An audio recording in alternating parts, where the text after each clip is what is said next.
집안에 오늘 결혼식이 서울이 있기도 하지만은 아들이 이번에 개인 병원을 개원을 해요.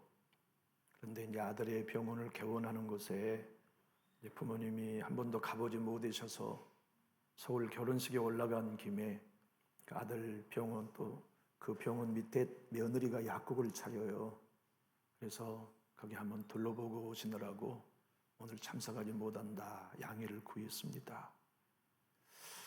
전도의 열매가 바울에게는 많았지만 아마도 사도 바울의 전도의 열매 중에 가장 큰 열매는 디모데였을 거예요.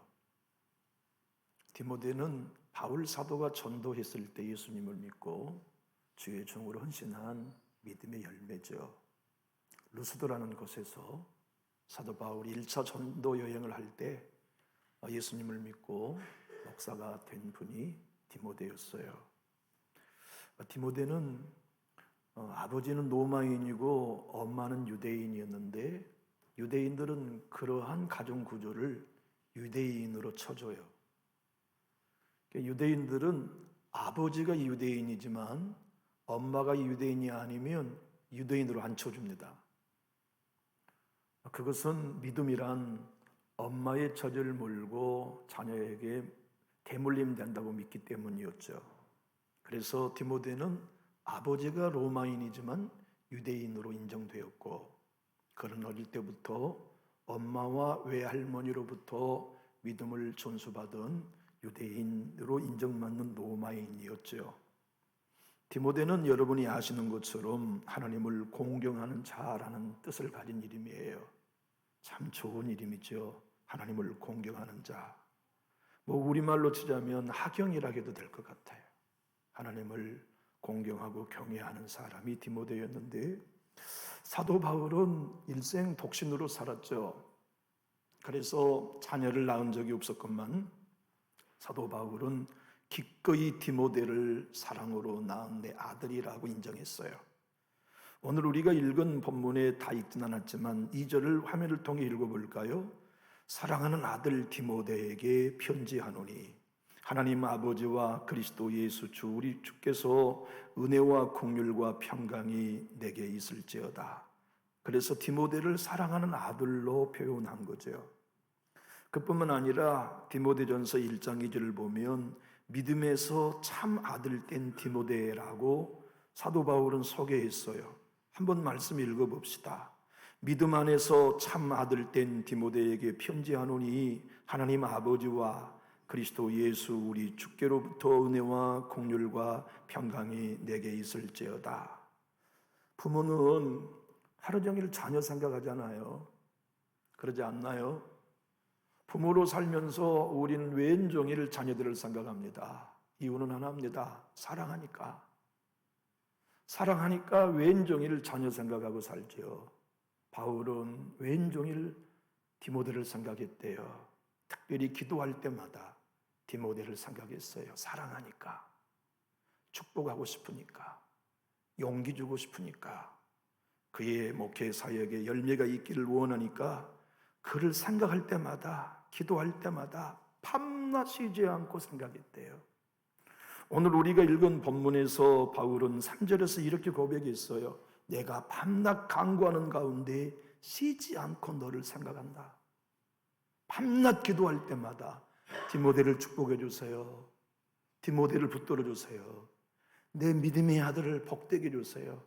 내 믿음의 아들이 승리하게 해주세요라고 기도할 때마다 밤낮 생각했대요. 여러분, 이거 얼마나 고마운 일입니까?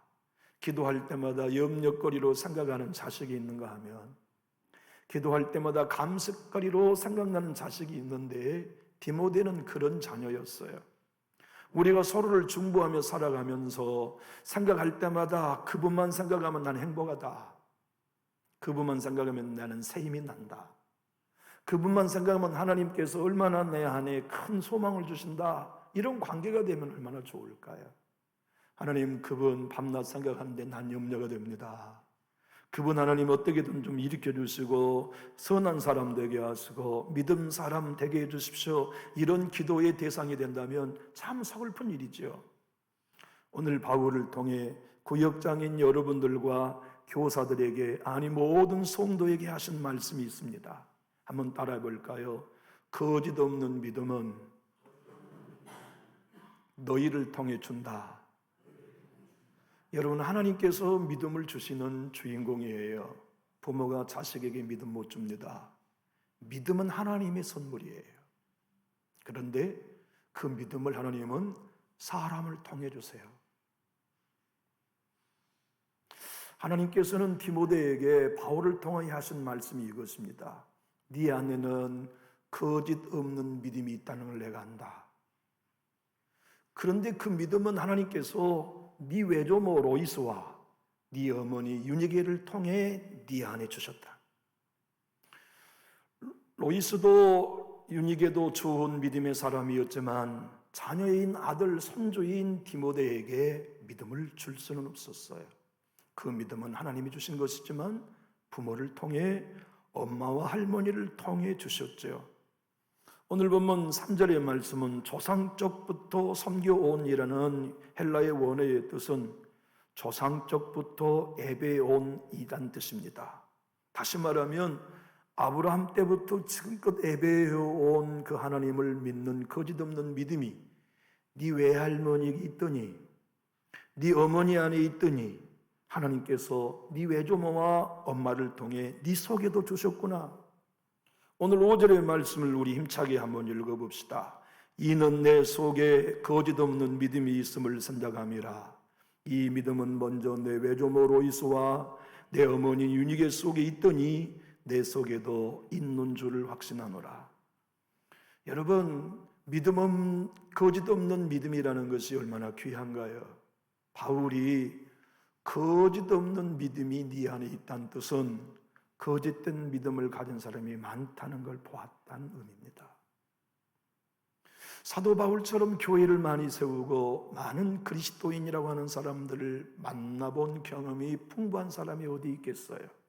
바울이 볼 때 믿음이 있노라 하지만 저 사람은 거짓 있는 믿음이야, 거짓된 믿음이야를 알게 되었고, 또 어떤 사람을 만나보면 거짓이란 1.1핵도 없는 참된 믿음을 갖는 사람도 있다는 걸 알았어요.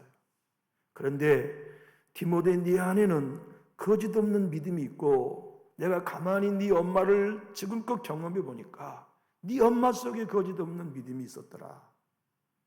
네 외할머니를 내가 지금껏 사귀어 보니까 네 외할머니 속에 거짓 없는 믿음이 있었구나. 그런데 하나님께서 네 외할머니와 어머니를 통해 네 안에도 거짓 없는 믿음을 주셨구나. 그래서 나는 너를 볼 때 행복하다. 너는 내가 믿음으로 낳은 아들이다. 내가 사랑하는 아들이다. 헬라어의 거짓 없는 믿음이란 꾸밈 없는 믿음, 가식 없는 믿음, 외식 없는 믿음이란 뜻이에요. 겉과 속이 같아요. 사람이 풍랑을 만나보면 믿음이 진짜인지 가짜인지 금방 드러나잖아요. 갈등을 만나보고 이해관계가 나타나면 겉과 속이 금방 드러나요. 그래서 진짜인지 가짜인지 모두가 다 알 수 있는데, 바울은 디모데 안에 있는 믿음이 엄마에게 있는 그대로, 할머니에게 있는 그대로 가식 없고 외식 없고 꾸밈 없는 진짜 믿음을 가졌구나. 하나님이 그 믿음을 주셨구나. 여기 바울이 말씀하고자 하시는, 그가 조상 때부터 하나님을 예배하는 믿음을 엄마와 외할머니를 통하여 주셨는데, 그 믿음과 그 아름다운 신앙은 단순히 어떻게 생겨나는 게 아니고, 한번 따라해 볼까요? 착한 마음, 청결한 양심. 착한 마음과 청결한 양심을 가져야 거짓 없는 믿음이 가능하다는 걸 알았어요. 여러분, 사람이 말이죠, 양심적인 사람이 믿음이 좋습니다. 양심이 불맞은 사람, 화인 맞은 사람은요, 믿음이 좋을 수가 없어요. 거짓 없는 믿음은 양심이 착해야 해요. 양심이 깨끗해야 돼요. 양심이 청결해야 사람이 거짓 없는 믿음을 가질 수 있어요. 생각해 보세요. 양심적이지 않는데 그 사람을 진실한 사람이라고 누가 쳐주긴 하겠어요? 서로 교제해 보면 양심이 전혀 작동되지 않는 사람, 잘못하고도 잘못인 줄 몰라요. 실수하고도 실수인 줄 몰라요. 죄를 지었고도 죄인 줄 모르는 사람에게 어찌 참된 믿음이 기대될 수 있겠어요? 그래서 바울은 디모데를 향하여 1장 5절로 7절에 이렇게 말씀했지요. 이 교훈의 목적은 청결한 마음과 선한 양심과 거짓 없는 믿음에서 나오는 사랑이거늘. 여러분, 결국 우리의 믿음이란다 무엇입니까? 거짓 없는 믿음의 결과가 뭘까요? 입에 침 튀기게 하나님 사랑합니다, 하나님은 나를 어여삐 여겼습니다, 아무리 얘기해도 그의 삶과 관계 속에 사랑이 묻어나지 않는다면 참 믿음이라 할 수 없지요. 아니, 저분을 만나면 더 가까이 하고 싶어. 저분을 만나면 더 교제하고 싶어. 저분을 만나면 더 오래 머물고 싶어. 어떤 사람과 머뭅니까? 사랑 있는 사람이에요. 바울은 디모데를 통해 이해하고 선포했던 것은 너에게는 사랑이 있다. 네 할머니에게, 네 엄마에게 있던 그 사랑이 너에게도 있구나. 네 엄마도, 네 외조모도, 네 안에 있는 사랑도, 착한 양심, 청결한 마음, 거짓 없는 믿음에서 나오는 사랑을 너도 가졌구나. 그래서 소중하고 사랑스러운 존재로 이해한 거죠. 여러분, 서로 우리가 신자입니다. 예수 믿는 사람들이에요. 구역에서 사랑이 넘쳐요. 틀림없이 청결한 마음을 갖는 분을 통해 사랑했어요. 틀림없이 선한 양심을 가진 성도를 통해 사랑이 나와요. 틀림없이 꾸밈없는 일꾼을 통해 사랑이 나오죠.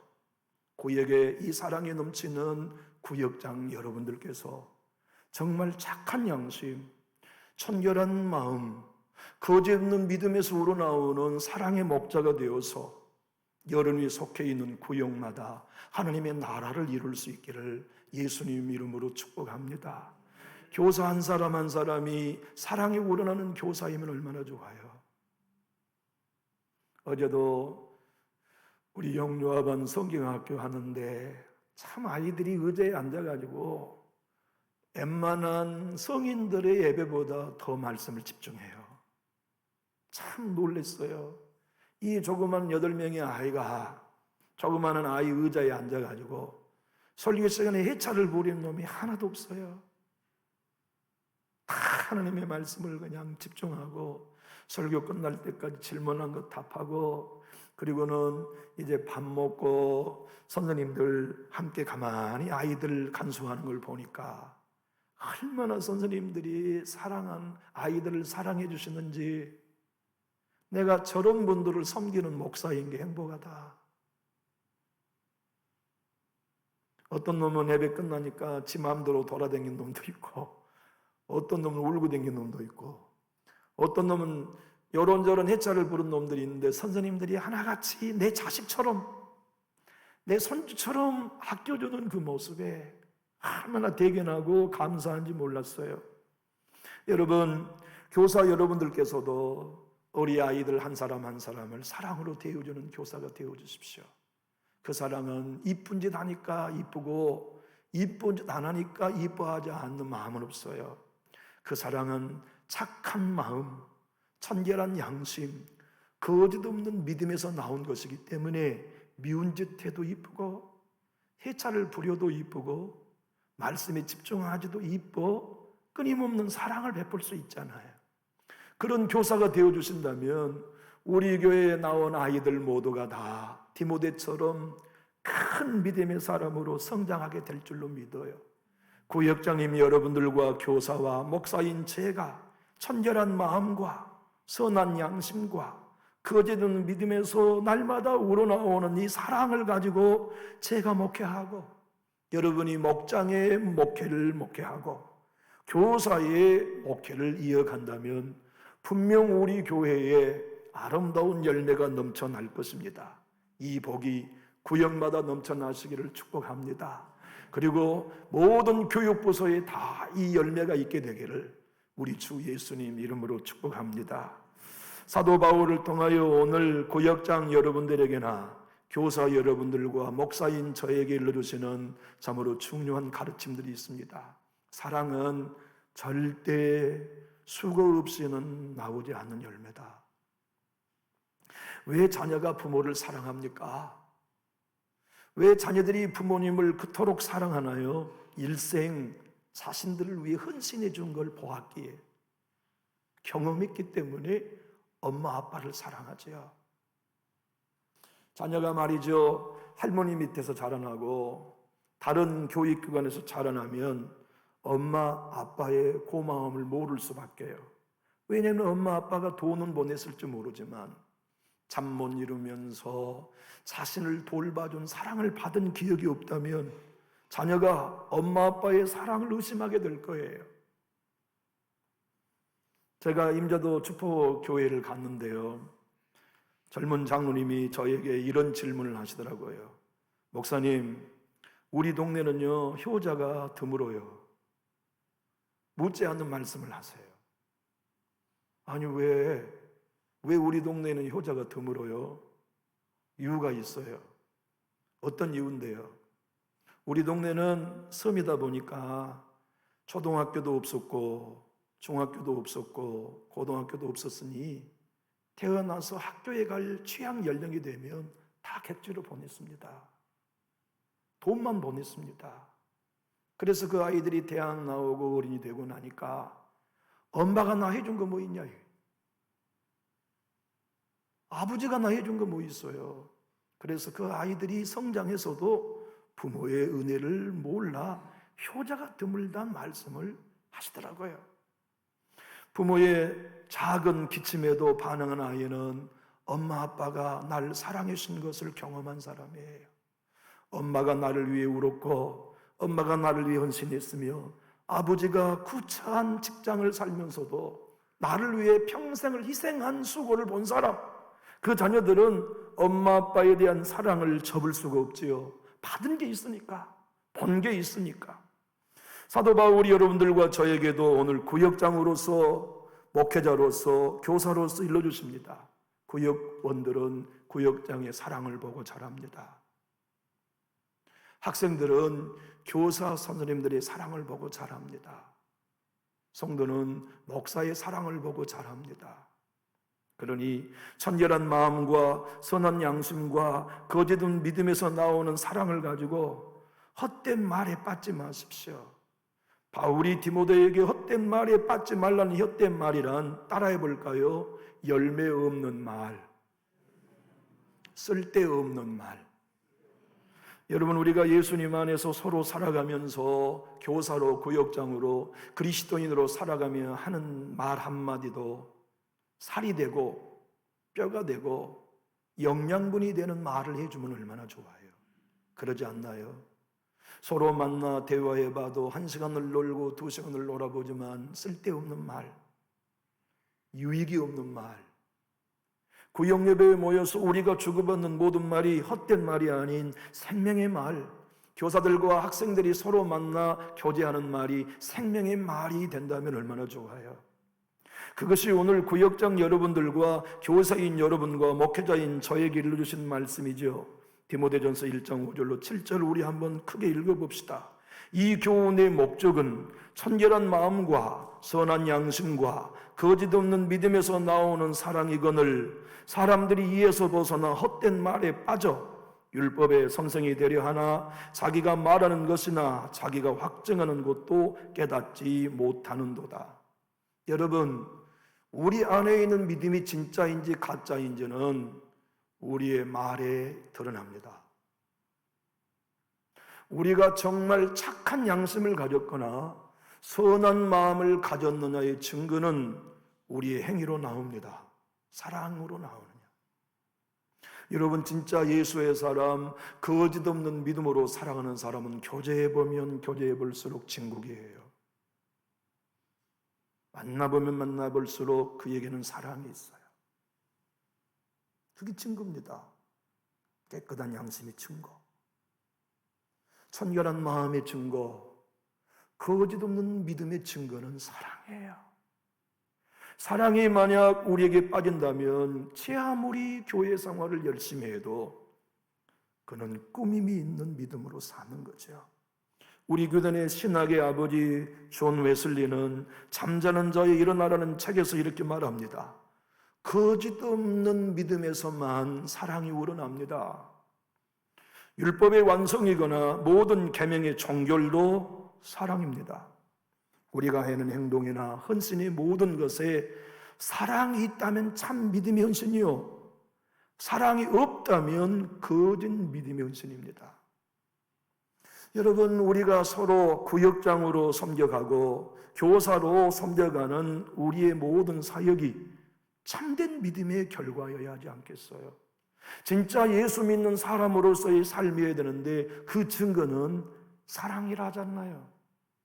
여러분들과 제가 쓸데없는 논쟁거리에 빠지지 않고 비틀거리면서 사랑의 표적을 잃어버린 허적되는 미움과 분노의 신앙의 여정이 아니라 어딜 파나 물이 나는 지하수 곁처럼 무엇을 하여도 사랑이 넘쳐나는 구역장, 어떤 사역을 하여도 사랑이 솟아나는 교사, 어떤 사역을 해도 사랑으로 사역하는 목회의 길을 주님이 디모데를 통해 우리에게 오늘 말씀해 주세요. 사랑하는 교우 여러분, 우리는 거짓 없는 믿음이어야 하지 않겠습니까? 우리는 깨끗한 양심과 청결한 마음으로 신앙해야 되지 않겠나요? 여기 연세 드신 여러분, 여러분의 남은 여생에 정말 거짓 없는 믿음으로 사시다가 우리 주님 나라에 올라가시는 날 큰 나라를 상속받을 수 있기를 예수님 이름으로 축복합니다. 그리고 모든 구역자들께서도, 교사들께서도 진실로 사랑으로 사역하고 깨끗한 양심과 착한 마음과 거짓 없는 믿음에서 우러나오는 사랑이 있는 교사와 사역이 될 수 있도록 우리 깨어납시다. 여러분, 디모데는요 약했어요. 체력이 약했어요. 비유가 약했어요. 그래서 자주 아프고 자주 못 먹고 자주 침체와 우울증에 빠졌어요. 그래서 그는 늘 두려움에 쌓여 있었고 사람을 만나는 게 두려웠어요. 어려움을 만나면 그 문제 앞에 매몰돼 버렸죠. 그는 목회가 두렵고 설교가 두렵고 복음을 전하는 일이 두렵고 그래서 그는 늘 울었어요. 눈물이 많았어요. 은혜가 있어서 운다면야 힘이 되지만 두려워서 우는 건 무서운 일이 아닙니까? 우리들이 눈물을 흘린다, 교사들이 눈물을 흘린다, 구역장들이 눈물을 흘린다, 이것이 하나님의 은혜에 젖어 있는 눈물이어야 되는데 사역이 힘들고 버거워서 운다면 곤란하잖아요. 디모데는 그랬어요. 오늘 보면 4절 한번 읽어볼까요? 내 무엇을 생각했다고요? 내 눈물을 생각하여 너 보기를 원함은 내 기쁨이 가득하게 하려 함이니. 그는 늘 두려워 울어요. 겁이 나서 울어요. 사람 만나는 게 두렵고 고난을 두려워하여서 예수님 복음 증거하는 일을 주저해요. 나도 바울 선생님 목사님처럼 감옥 가면 어쩌지? 나도 돌에 맞으면 어쩌지? 나도 싫은 소리 들으면 어쩌지? 그 두려운 마음에 디모데는 모든 목회 사역이 소극적이었어요. 그래서 바울은 디모데에게 오늘 7절, 8절 우리가 읽진 않았지만 함께 읽어봅시다. 하나님이 우리에게 주신 것은 두려워하는 마음이 아니요 오직 능력과 사랑과 절제하는 마음이니 그러므로 너는 내가 우리 주를 증언함과 또는 주를 위하여 갇힌 자 된 나를 부끄러워하지 말고 오직 하나님의 능력을 따라 복음과 함께 고난을 받으라. 여러분, 참된 믿음은요 복음과 함께 고난이 따라온다는 걸 알아요. 그래야 참된 믿음이 될 수 있어요. 여러분, 고난이 찾아올 때 고난은 좋은 건가요? 고난은 다 모양이 아름답지 않아요. 어떤 고난이든지 나를 힘들게 해요. 모든 고난의 모습은 악해요. 거짓 없는 믿음은 그 고난 속에 하나님의 뜻을 찾고 발견하는 것뿐이지 질병이 아름답습니까? 물질의 어려움이 아름답습니까? 사람의 핍박이 아름답습니까? 날라온 돌이 아름답습니까? 감옥에 가는 것이 아름답습니까? 복음 때문에 당하는 모든 고난은 악하게 보여요. 그런데 거짓 없는 믿음을 갖는 사람은 그 악하게 보인 것 속에 선하신 하나님의 뜻을 볼 수 있어요. 착한 양심과 그리고 정결한 마음을 갖는 이들은 바로 그 속에 고난이 이상한 일을 당하는 걸로 여기지 아니하고 도리어 하나님이 나를 깨끗하게 하셔 이 아픔으로 나를 겸손하게 하셔 이것으로 인하여 나로 예수님의 복음에 동참하게 하셔 그걸 믿고 고난 속에서 거짓 없는 믿음으로 변함없이 살아가는 거죠. 여러분, 고난을 딱 우리가 만납니다. 좀 전에 말씀드린 것처럼 고난은 아름답지 않기 때문에 고난을 만약 고난으로 보면 절대 사랑이 나올 수 없어요. 악한 모양으로 오는 고난이기 때문에 나도 악하게 반응하기 쉬워요. 그런데 고난이라고 하는 악한 모습 속에 거짓 없는 믿음의 필터를 놓고 보니까 그 안에 하나님이 일하신 것이 보여 착한 양심을 가진 신자의 눈에는 보이죠. 보여요. 정결한 마음을 갖는 신자의 눈에는 보여요. 아하, 이 가슴 아픈 일 속에 주님이 나에게 하신 말씀이 있다. 주님이 내게 부어주신 음성이 있다. 그래서 정말 사랑으로 사역하는 구역장은 고난 속에 더 겸비함을 배우죠. 좋은 교사는 고난 속에 더 진실한 믿음의 뿌리를 내리고 하나님을 따르고 예수를 따른 목사라면 고난 속에 비춰주시는 하나님의 비전을 발견할 수밖에요. 그래서 베드로 사도는 오늘 구역장과 교사와 저 모든 성도들에게 한번 따라해 볼까요? 불시험을 이상한 일을 당하는 것 같이 이상히 여기지 말라. 한번 읽어봅시다. 베드로전서 4장 12절 13절 사랑하는 자들아 너희를 연단하려고 오는 불시험을 이상한 일을 당하는 것 같이 이상히 여기지 말고 오히려 너희가 그리스도의 고난에 참여한같이 즐거워하라. 이는 그의 영광을 나타내실 때에 너희로 즐거워하고 기뻐하게 하려 함이라. 여러분, 우리 구역 식구들 한 사람 한 사람이 정말 참 믿음으로 성장하는 거 구역장님들의 꿈일 거예요. 학생 한 사람 한 사람이 거짓 없는 믿음으로 성장하는 거 교사 여러분들의 꿈일 거예요. 아니, 그 일을 위해 우리를 부르셨죠. 목사인 저도 부르고요. 그러면 기억하십시오. 우리가 거짓 없는 믿음으로 사역하면 반드시 불시험 같은 이상한 일을 당하는 이상한 일을 만날 때가 있어요. 그때 더 착한 양심으로 반응하고 그때 더 깨끗한 마음으로 반응하여 두려워하지 말고 힘을 얻는 구역장과 교사 저와 여러분이 다 될 수 있기를 예수님 이름으로 축복합니다. 우리는 생각해 봐요. 주님을 따라가는 일에는 고난만 있는 것 같다고 그렇게 보여요. 그러지 않나요? 정말 그래요. 제가 목회해 보면 목회는 고난의 연속인 것 같아요. 구역장을 섬겨보시면 구역장들 안 그러신가요? 고난의 연속이에요. 교사들 보십시오. 교사들도 고난의 연속 아닙니까? 그런데 예수님을 따르는 일이 고난의 연속이면 어떻게 우리가 버팁니까? 그러잖아요. 목회가 고난. 월요일도 고난, 화요일도 고난, 수요일도 고난, 목요일도 고난, 금요일도 고난, 토요일도 고난, 주일은 더 큰 고난.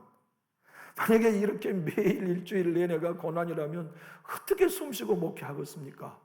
구역장님도 교사들도 마찬가지잖아요. 그런데 놀라운 것은 거짓 없는 믿음으로 착한 양심과 선한 마음으로 사랑에 우러나는 사역을 하면 좋은 것도 주세요. 그러니까 그걸 힘내 있는 거죠. 용기 얻는 일도 주시고 격려받는 일도 주세요. 교사님들 그렇지 않나요?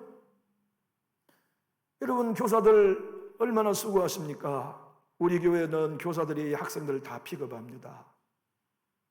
아침에 오는 것도 픽업하고 오후에 데려가는 것도 픽업하고 여러분, 그런 수고를 우리 교사들이 다 하고 감당하고 있어요. 우리 김길령 집사님이 그 얘기를 하시더라고요. 목사님, 제네시스를 새로 샀는데 아이들을 태우고 가는 것이 내가 고민됩니다. 그런데 내가 이 아이들을 태우려고 하나님이 주셨다 생각하고 이 차를 모으니까 편해졌어요. 그러잖아요. 값비싼 차, 어린 아이들이 차 타면 이 시트에다가 발 올리고, 야, 그걸 발 올리지 마라, 그렇게 얘기할 수 있나요? 그러잖아요. 기스나 조금 나면 얼마나 신경 써요. 야, 하나님이 이 아이들을 픽업하라고 주셨지 생각하니까 그냥 마음이 놓여지더라는 거예요. 서로 우리가 돌보며 함께 신앙하면서 예수님 따라가다가 고난만 있다면 지쳐 넘어질 터인데 힘과 용기를 얻는 선물도 주세요. 그게 뭐냐면 칭찬이에요.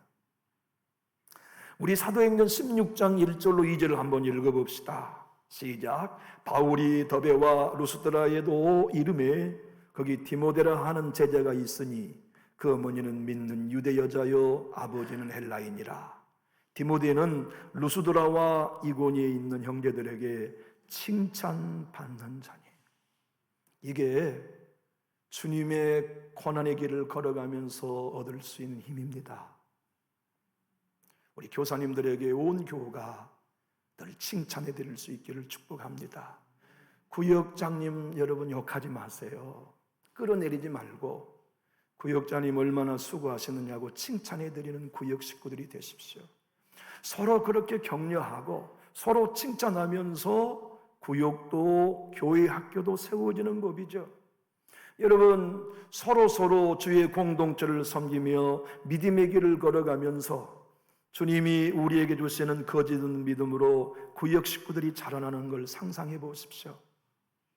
거짓 없는 믿음으로 사랑이 넘쳐나는 교회 학교를 상상해 보십시오. 얼마나 큰 선물입니까? 여러분 이거 아시죠?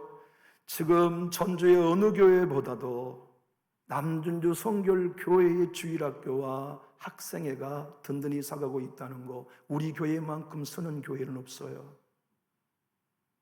진짜입니다. 지금 남준주 성결교회만큼 교육부사가 활성화되고 있는 교회는 없어요. 여러분은 무심결에 지나보고 다니실지 모르지만 우리 교회의 교육부서가 그렇게 튼튼히 서가고 있어요.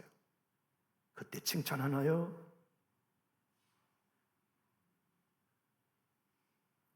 우리 학생의 부장 집사님이 그 얘기 하십니다. 집사님, 내가 이번 수련회에 참 많은 감사가 있습니다. 그랬더니 김길용 집사님도 그 얘기 하시더라고요. 저도 감사거리가 많습니다. 뭐가 감사한데요? 우리 교회 아무개님이 저에게 간식하라고 돈 봉투를 주신 것이 나에게는 큰 격려가 되었습니다. 서로 말이죠. 우리가 부서를 돌아보고 격려하는 일이 얼마나 귀해요. 저는 어제 우리 영유아반 부장 집사님이 목사님 저녁 식사를 우리 영유아반에서 대접할 터이니 함께 식사하자고 하시더라고요. 제가 가슴이 방망이로 맞는 듯 했어요. 이게 뭔 소리야? 목사가 밥을 사야지 부장이 밥을 사? 그런 생각이 들었어요. 그래서 식당에 가가지고 제가 얼른 결제했어요. 서로 함께 식사라도 격려할 수 있다는 것은 얼마나 귀한 일인가요? 우리 남준주 교회가 구역에도 이 사랑이 넘쳐나는 거짓 없는 믿음, 고난이 많지만 서로를 격려하고 칭찬하며 용기를 줄 수 있는 사역, 이것이 살아난다면 우리 교회는 꽃 피울 거예요.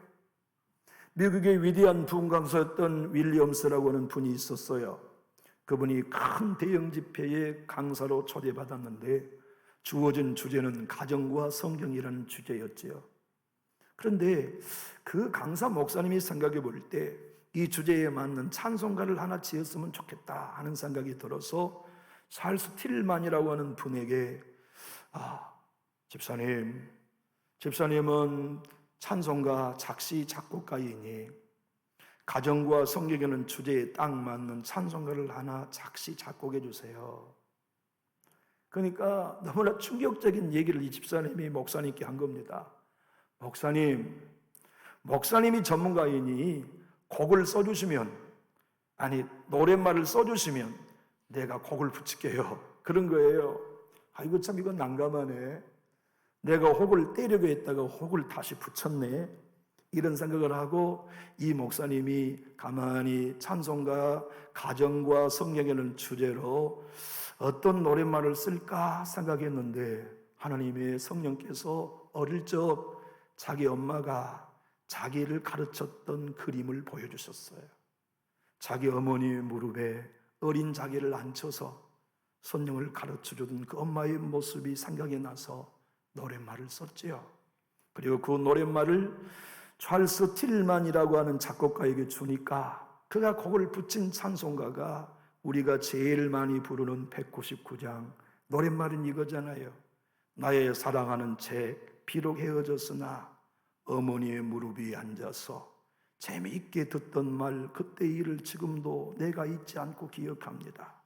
귀하고 귀하다 우리 어머니가 들려주시던 재미있게 듣던 말 이 책 중에 있으니 이 성경 심히 사랑합니다. 우리 4절 한번 읽어볼까요? 그때 일은 지나고 나의 눈에 화나오 어머님의 말씀 기억하면서 나도 시시때때로 성경 말씀 읽으며 주의 뜻을 따라 살려 합니다. 귀하고 귀하다 우리 어머니가 들려주시던 재미있게 듣던 말 이 책 중에 있으니 이 성경 심히 사랑합니다. 여러분 구역장으로 헌신하신 여러분들 격려합니다. 그리고 교사로 희생하고 있는 여러분 정말 주님의 이름으로 응원합니다.